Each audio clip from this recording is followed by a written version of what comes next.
Жандарбек Бекшин, мне кажется, он настолько некомпетентный, и что, мне кажется, таких людей вообще нельзя держать. Кейбір өзгертулері как-то миға қонымсыз болып кетеді. Не знаю, он виноват или все, кто с ним работает. Пусть Бекшин везде там висит с этой вакциной, да, себе делает, чтобы люди как-то поверили.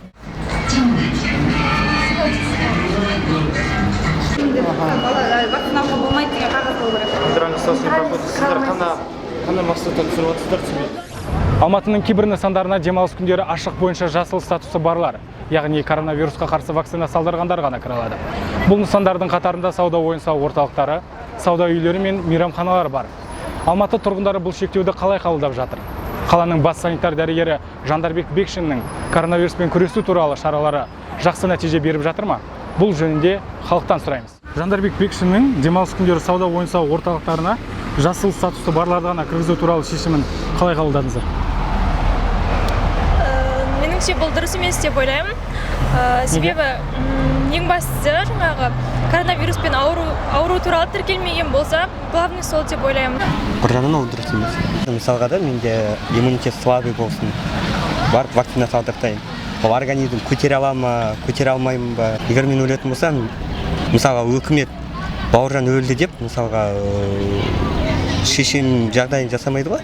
Даярларға жауап беретін болса, сақтап кетесің ғой. Жалпы өзіңіз не ойлайсыз? Өзіңіз статус бар ма сізде жасыл деген?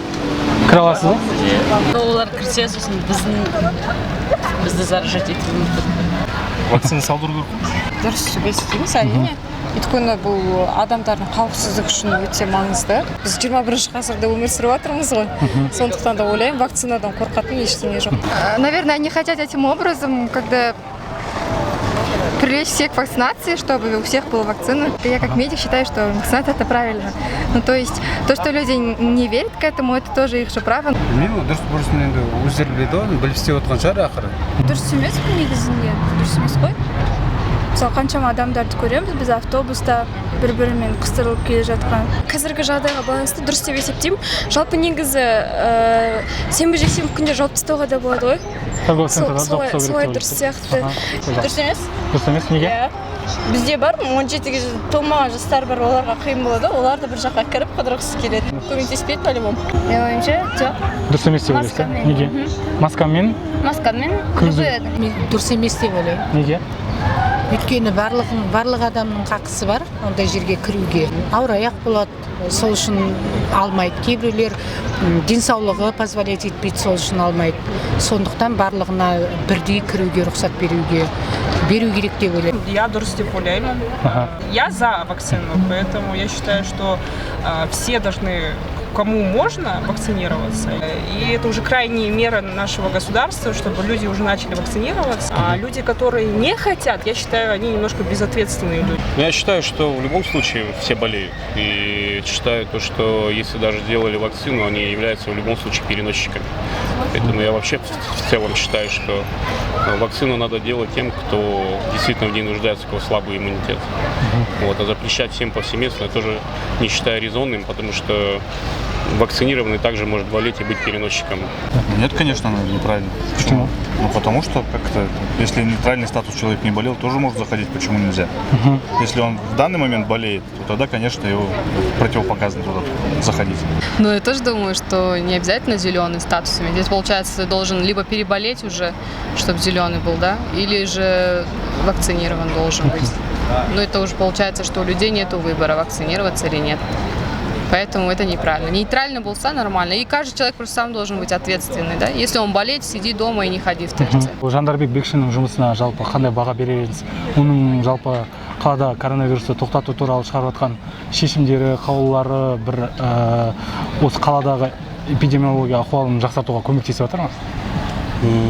Қалай ойлайсыз? Ну енді біраз талпыныс бар, көмектесіп жатыр. Енді бірден нәтиже болмайды ғой, барлығы жаймен деп болады деп ойлаймын. Сондықтан барлығы жақсы. Коронавирус деңіз бар ма өзі? Мен Алматының тұрғыны емеспін. Сосын айта алмаймын. Ол өз жалғыз қабылдап жатқан жоқ қой ол шешімді. Негізі көп комплексный решение бар ғой. Соқты білім бар. Адамдар отыр ғой соқты. Басында қарайтын едім, ол не енгізіп жатқандарын.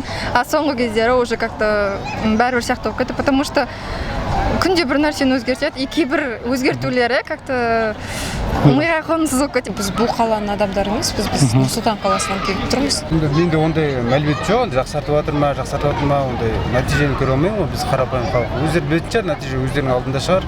Ақыры дұрыс болғасын солай жасап жатқанша. Соңғы жаңалықтарды естіген кезде азайды деген естіп жатырмыз ғой барлығы.